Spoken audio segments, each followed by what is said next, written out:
once more from the top. This is like the 5th time today I've messed this video up, which is particularly frustrating because I actually successfully filmed this video yesterday.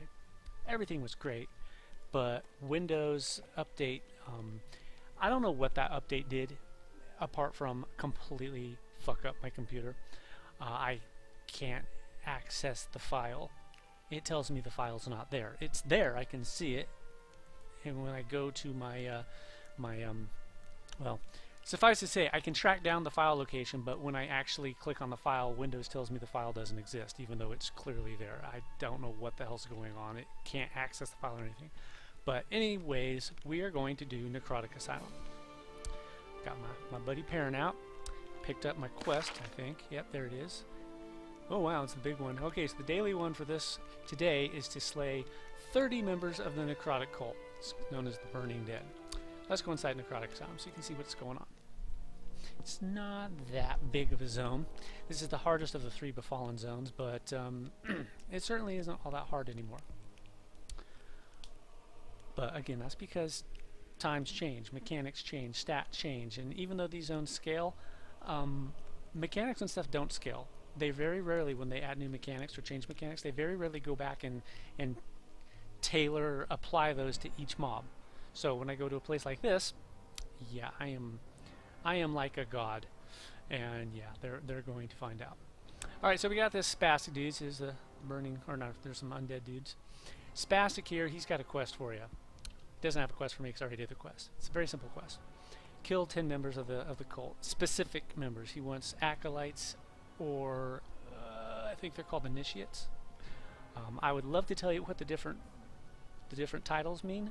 They have special abilities. Each one has a different one, but it's been so long I can't remember all of them, and sadly I couldn't find it online. There used to be a write-up that actually discussed what each member of the cult did when you fought them, but I couldn't find it. It's gone. Just the thing that was talking about the bosses, and I'm like, yeah, I already know what the bosses do, but thanks. Anyways, his quest is to kill 10 members, but he also gives you an item that you have to use, which will summon a little pet, which looks kind of like a flaming hula hoop. You have to have that pet out when you kill them, or you will not get quest credit. If you were to die in this zone, which is possible, the pet will despawn and you need to resummon it. If you were to leave the zone for whatever reason, the item that he gives you to summon the pet goes bye-bye, so you have to talk to him again, so keep that in mind. Anyways, our daily quest is to kill 30 members of the Burning Dead.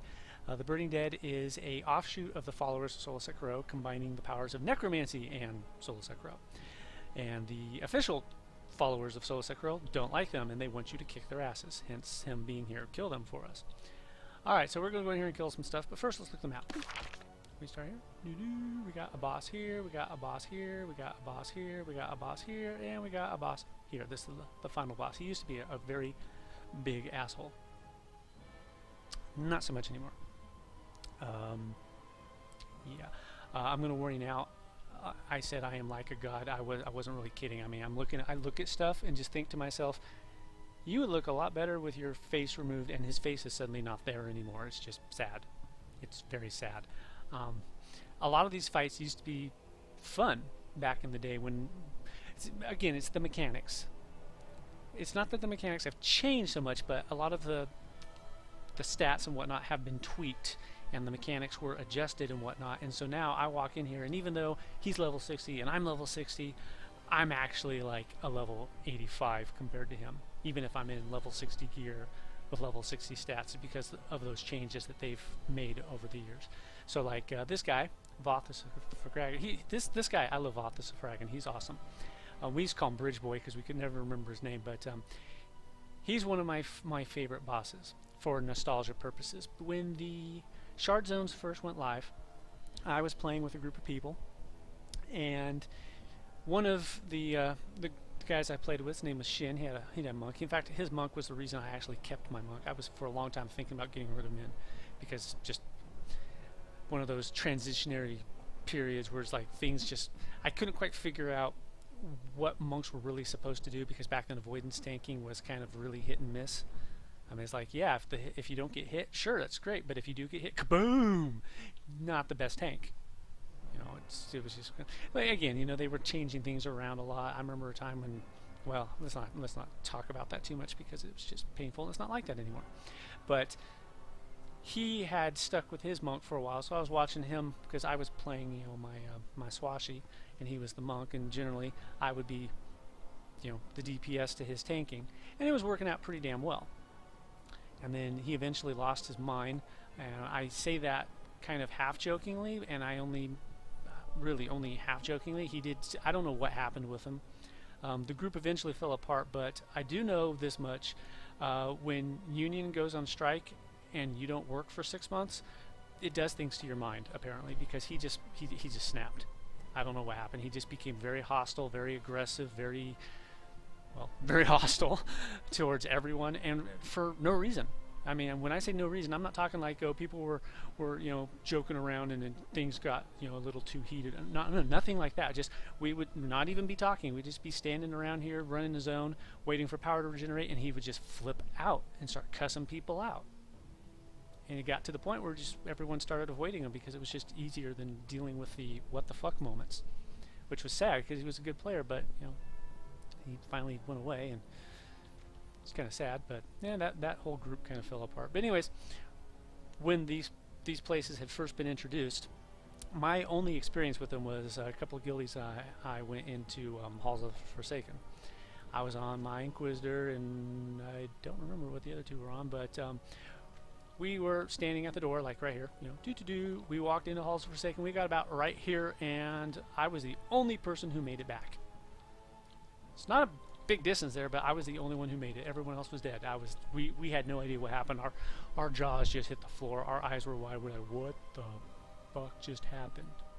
I mean, they were only yellow con to us, because you remember these zones did scale back then. I think we were like level 60, and they just completely obliterated us. And it took us quite a while before we had the courage to come back into one of these zones, because wow.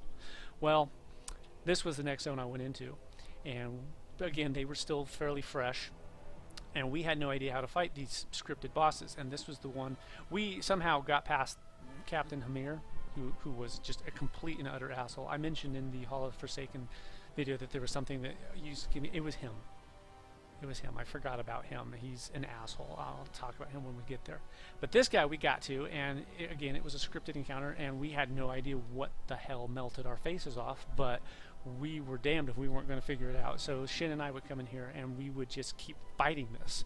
We'd fight our way up to this point, and then we'd just wipe, constantly wipe. But we were learning the fight, and it was the first time that I actually had gone through one of those situations where you're learning the fight simply by dying over and over again.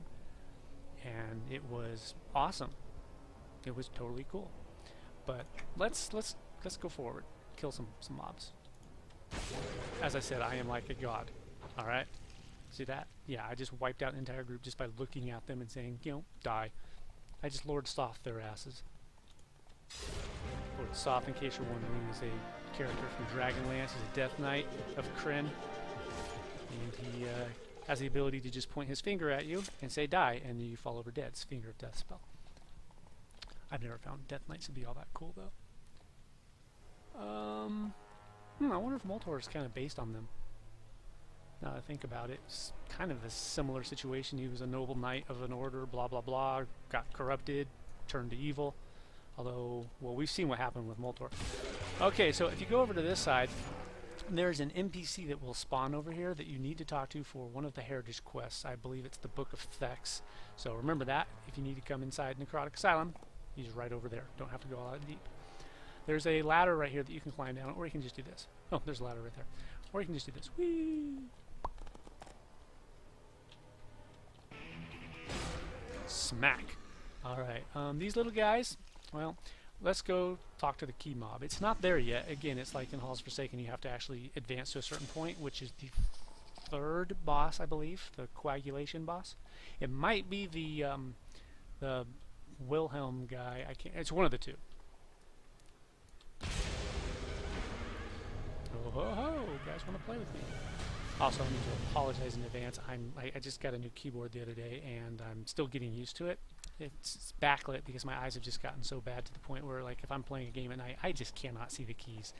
Unfortunately, this backlit keyboard did not help because it's It's backlit, but it might as well not be because it uses completely opaque keys. So yeah, I can see around the keys at night, but I can't see the tops of the keys, letting me know which key I'm pushing. I just know that there's a key there.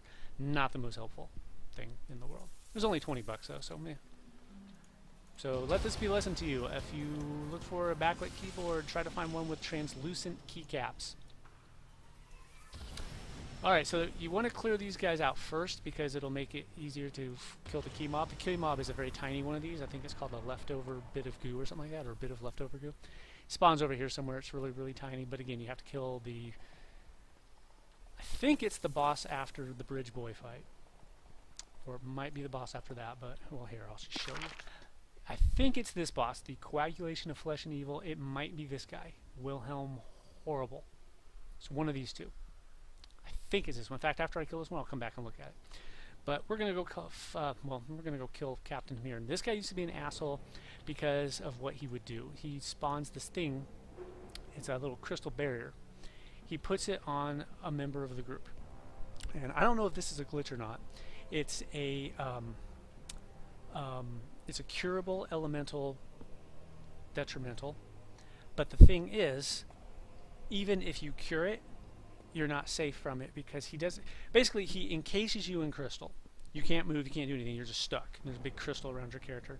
Everyone on the group needs to get the hell away from you now, because in a couple of seconds he's going to jump over to you and smash the crystal, which is going to kill you instantly, but it's also going to annihilate anyone standing near you.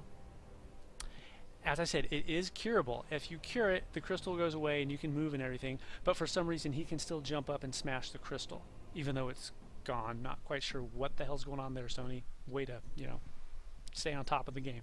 But anyhow, yeah, if you can kill him before he does it, no big deal. But when I used to go in here, I was not yet at God status, so I could not just one-shot his ass, and he would always kill me, even with a merc, because mercs rarely cure. And they never cure curses because they don't have cure curse, but they're very bad at curing. I don't know how their algorithm determines like priority, but it certainly doesn't go based on what their job is, because I've had characters just stand there and die of dots while two mercenaries stood on either side of them and didn't cast a single cure or heal. So it's like, yeah, I don't know what's going on there. But we're going to annihilate this guy. That's him there. He's that little halfling dwarf dude.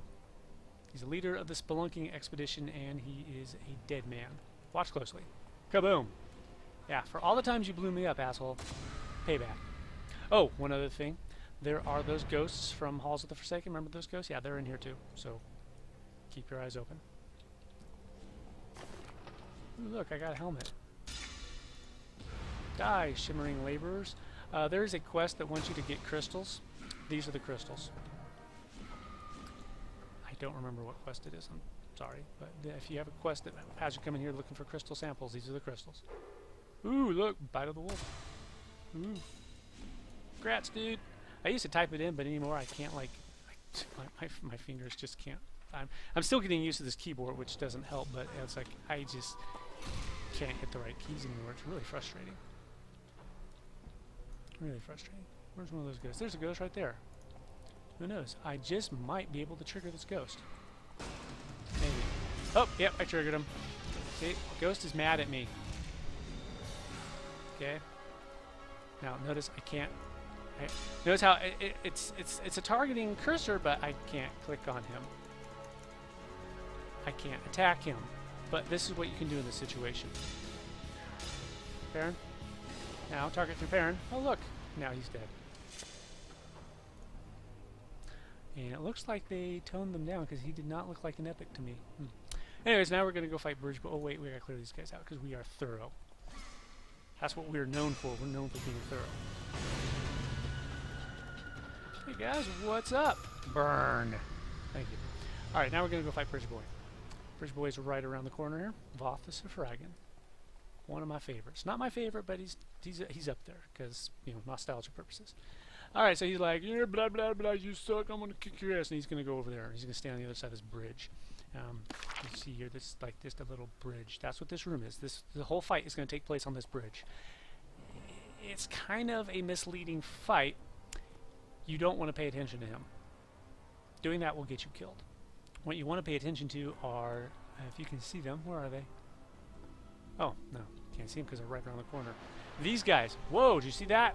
That killed me because I got too close. Okay, that's actually good though. That's good because it showed us what I wanted us to see. What makes Bridge Boy such an asshole? Let's give him some. Alright, so he's standing over there. And I just died without even really getting in the room. It's these lightning burst things. Okay, do you see that guy? There are 2 of these on each side. It's like there's a pair of guys. 1, 2, and then there's another one. 1, 2. They move back and forth, and you know they mirror each other. And when they stop and turn to face one another, they shoot that little purple plasma beam, and it does a little lightning thing.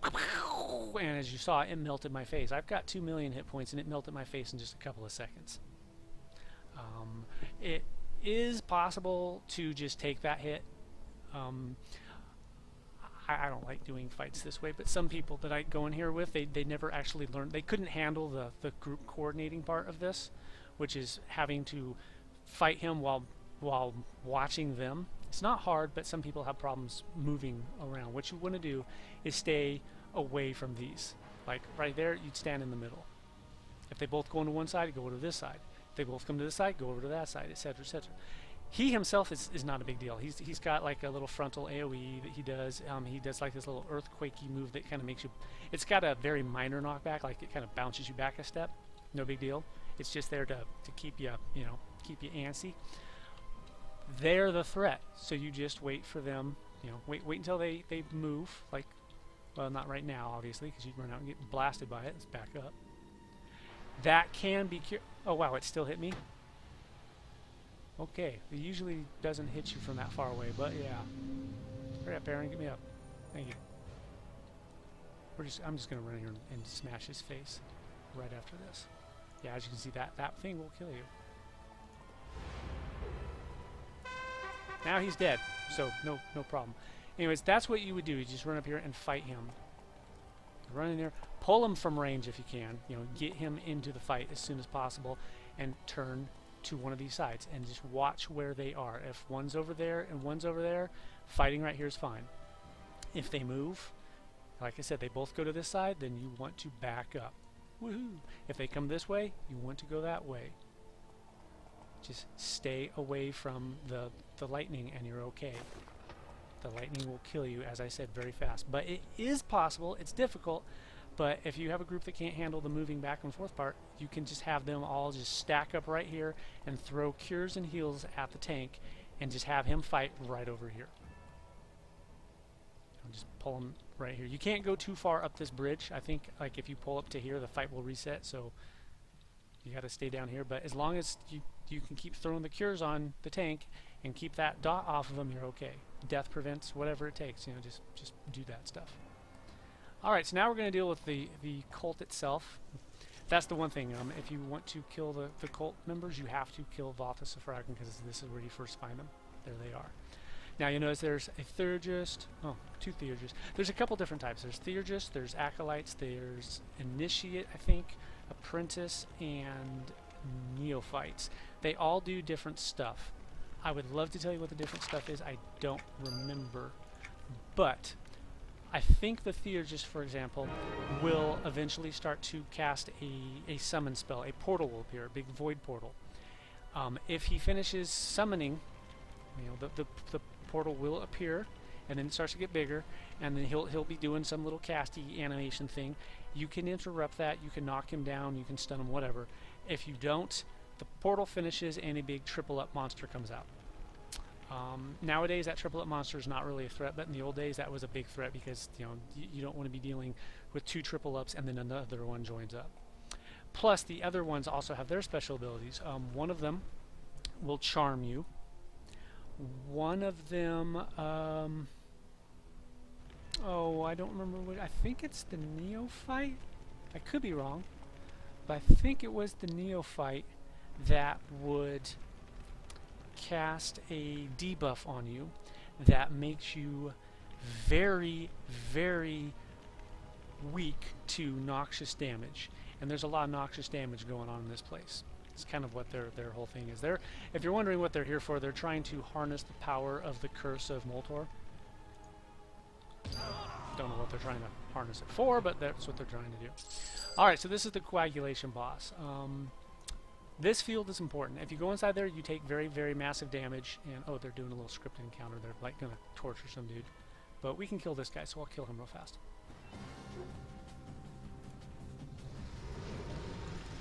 Okay, he's dead. Don't have to worry about him. Now I can talk about him without exploding.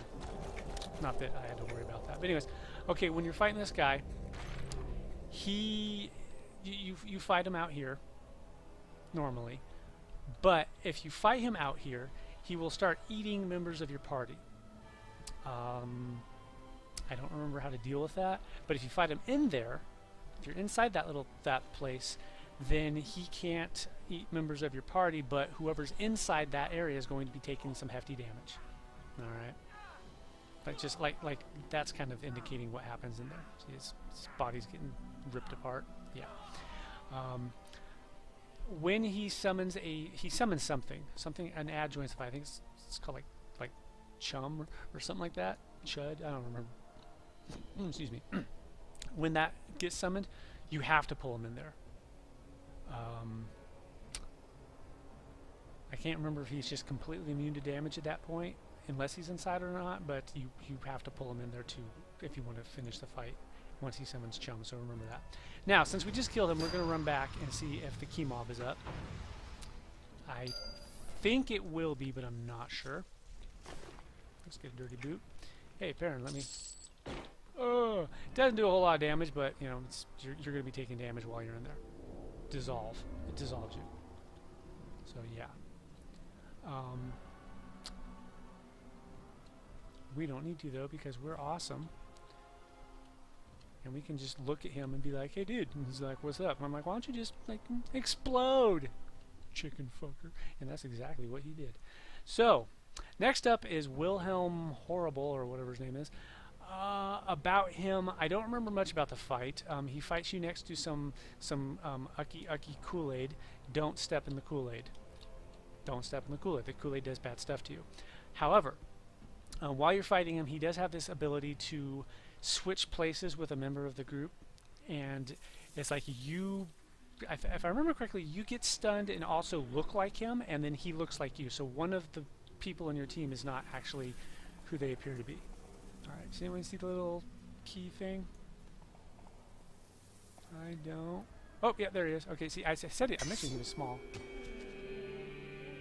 Aaron, can you cure me? Thanks, buddy.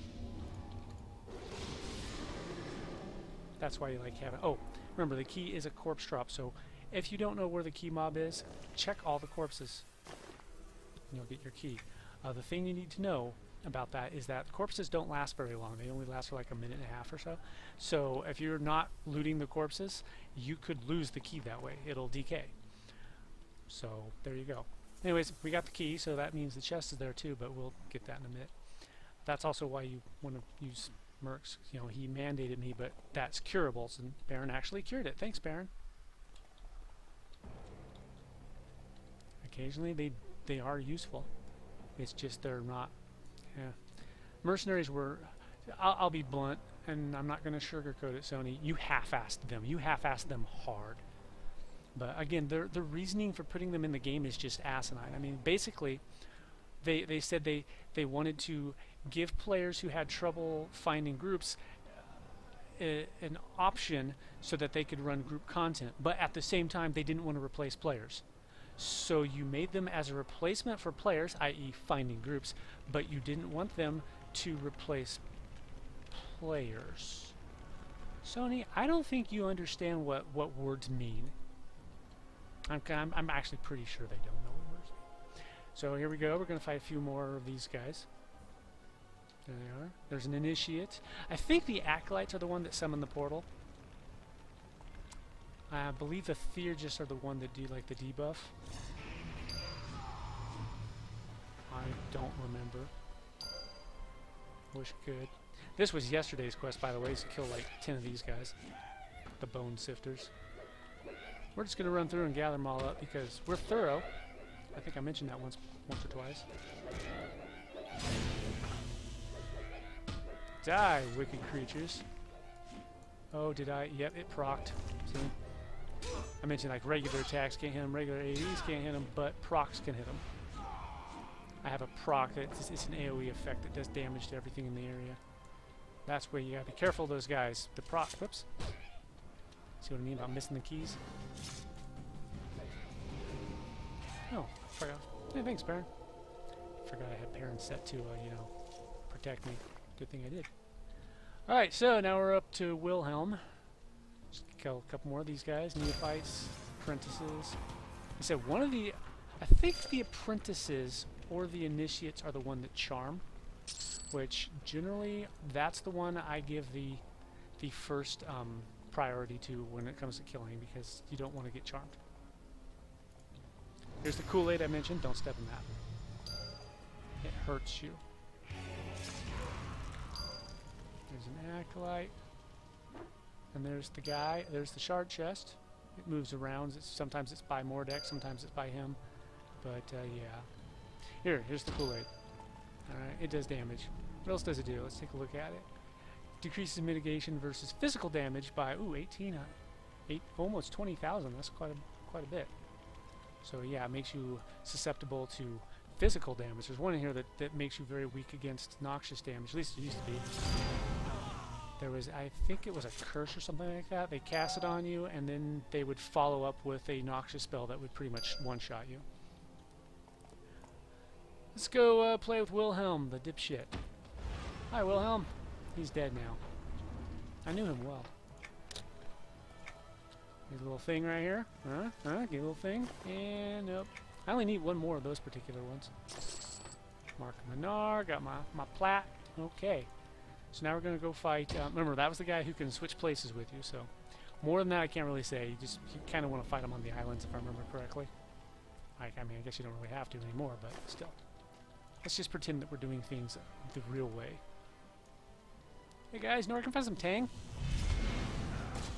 No? Okay, fine. Jerks. Can't remember what neophytes do. I don't think they were much of a threat, to be honest. Burn!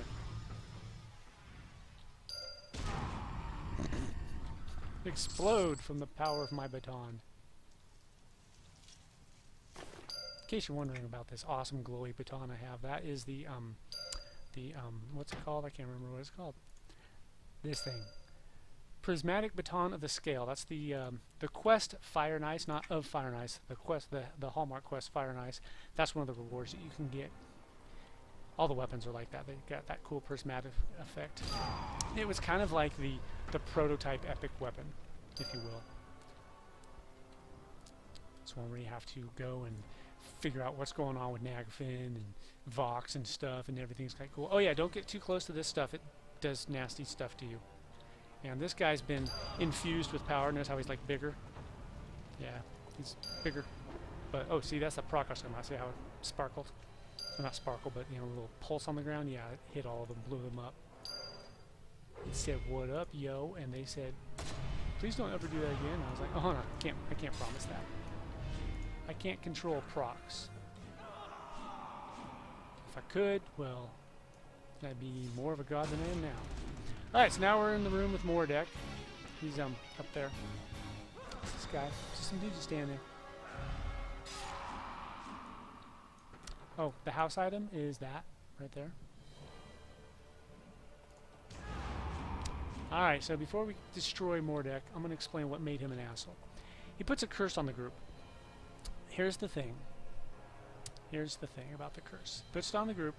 It's a 60-second curse. Well, here, let me just talk about the fight from the start. First off, you go up there and you engage him. You need to kill these guards first, because if you kill him before you kill them, they'll just resurrect him. And if you start damaging him and then you kill them, they heal him when they die. So kill them first. That way you don't have to worry about the heal, and you don't have to worry about resing and all that stuff. He puts a barrier shield around this little dais that he's standing on. The thing about that shield is that when you're inside it, actually, is there? I think you take damage on the inside of it, but if you're outside of it, wait, no. No. You take damage. You take increased damage when you're not inside of it. Okay, it puts the shield up, so if you're standing outside of the shield, you take more damage from stuff. But if you're inside the shield, well, he puts a curse on you. The curse lasts for 60 seconds. When the curse expires, whoever has the curse on them dies. Don't cure the curse. Don't cure the curse. If you're going to cure the curse on anyone, cure the tank. And only the tank. Everyone else has to play a fun little game called Keep Your Eye on the Curse. It'll be like, you know, right here, and you can just mouse over it real fast, and it'll tell you how many seconds it has remaining. I think it's 60 seconds. Pretty sure it was 60 seconds. Anyways, he puts the curse out. Tank stands over there. Flip this guy around, so run past him against the wall so that he's not looking towards the rest of the group. He has a frontal cone. So flip him around.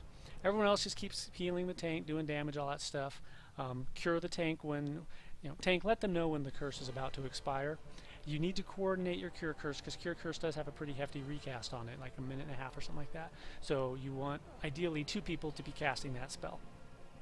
One person casts it, and then another person waits like 45 seconds, and then they cast it, and then 45 seconds after that, the next person would cast it, and you just you know, keep flipping off and on like that. Everyone else who has the curse, they don't get to cure the curse. They run and jump off of here into this pool of, well, here, I'll show you the pool. It hurts you. It hurts you, like all the other Kool-Aid. But this pool is your friend. You want it to hurt you because it also has the added effect of resetting the curse. So you wait till you've got like 15 to 10 seconds left. Well, I mean, if you're fast enough, you can wait till you got 5 seconds left. Just make sure you have enough time to make this jump. Boo! Boosh! Right into the pool. It resets the curse. Now, just turn around and run up this pile of bones right here, because you can run up this pile of bones. You don't have to go up the stairs. You can just go up the pile of bones. Well, here, let me demonstrate. Whoops. Used to be able to run right up the top, but apparently not anymore. So, okay, run up the top and then jump up. Oh, I wonder if it has anything to do with my illusionary effect. Could have. My illusion form could be doing that. Anyways, let's just kill this asshole because he's a punk. There's the shield. There's the explosion. Notice I killed them all in one big boom. They're all dead. There's my chest. Yay! I killed the Exarch, and now he's dead. He's dead, I say. And then, like I said, there's that. You don't even need to kill the Exarch if you just want to come in here and get this, although you have to kill everything else. It would be kind of silly to do so. There you go. That was the Necrotic Asylum. We did the chest. We did the bosses, all that cool stuff. So yeah. So as we head back out, actually we don't even need to head back. We can just end it right here. Although I do want to say real fast, I forgot to mention a little tidbit about the Kingdom of the Sky Zones. Remember the Overrealm, Barren Sky, and Bone Mire, and Denver Stangle. Little trivia tidbit. They apparently, the concept for them, that is based on the Dungeons and Dragons concept of the Happy Hunting Grounds, one of the outer planes, the upper outer planes. There are 3 layers to the Happy Hunting Grounds. One is always the difference between them. They all look the same, but the difference between them is the appearance of the sky. One of them, the sky is constantly like afternoon. The other one, or another one, the sky is constantly night.